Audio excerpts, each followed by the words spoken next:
Hey everyone, Maya Afilalo here, managing editor and analyst for autoinsurance.com. Today I'm talking about State Farm's safe driving discount, Drive Safe and Save. I'm a State Farm customer and I've been using this program for about a year. I'll tell you what I like and don't like about it and share how I saved 30% at my last renewal. So first off, Drive Safe and Save tracks the following driving habits: speeding, harsh braking, quick acceleration, cornering, which means fast turns, and phone use. You can check your score in each of these categories in the Drive Safe and Save app, and you can also see your exact discount amount in the app.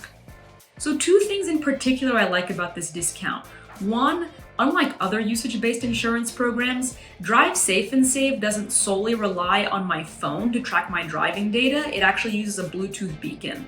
Although this requires a little more effort up front, it's ultimately a lot more accurate, and that's because I don't have to worry about Uber rides or bus rides counting toward my driving score, potentially lowering my score, and I also don't have to worry about remembering to go into the app and manually delete them. The other thing I like is that Drive Safe and Save will never raise my premium, only lower it. Some other usage-based insurance programs could increase your premiums if they detect risky driving habits. One thing I don't love about Drive Safe and Save, and this is the one area where I find it to be a little bit inaccurate, is that it's really sensitive when tracking phone use. Now, I never use my phone behind the wheel, but if the screen lights up, for example, because I get a notification or the passenger is using my phone, that counts as distracted driving. You can go into the app and manually change it. It's a bit of a hassle. So it's not a huge deal, but it's definitely a con.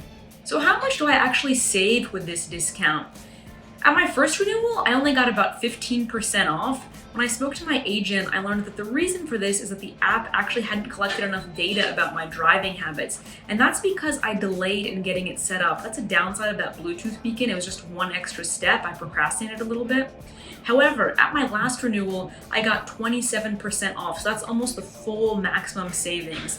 In addition to all those safe driving habits I mentioned earlier, another factor that helped me was low mileage. Since I've been living in a city, I've been driving less than when I lived in a suburban area, and that's part of what helped me get to almost that full discount. So the lesson here is, for maximum savings, set up the discount as soon as you receive the beacon, drive safely, and as possible, keep your mileage low. Bottom line, for the most part, I think it's worth enrolling in Drive Safe and Save. You get a small discount just for signing up, and it's pretty easy to increase that discount at your next renewal if you drive safely. Drive Safe and Save will never increase your premiums, so there's not really a huge risk in trying it out. Worst case scenario, you don't get the discount. On the other hand, in California, Massachusetts, and Rhode Island, Drive Safe and Save, unfortunately, is not available. It's also not available to all customers in North Carolina, so be sure to ask an agent about your eligibility. And you also have to be willing to share your data with State Farm, including your location data, so make sure you're comfortable with that. That's it. Thanks so much for watching. Check out our full State Farm review, and for more tips, advice, and reviews, subscribe and check out the other videos on our channel.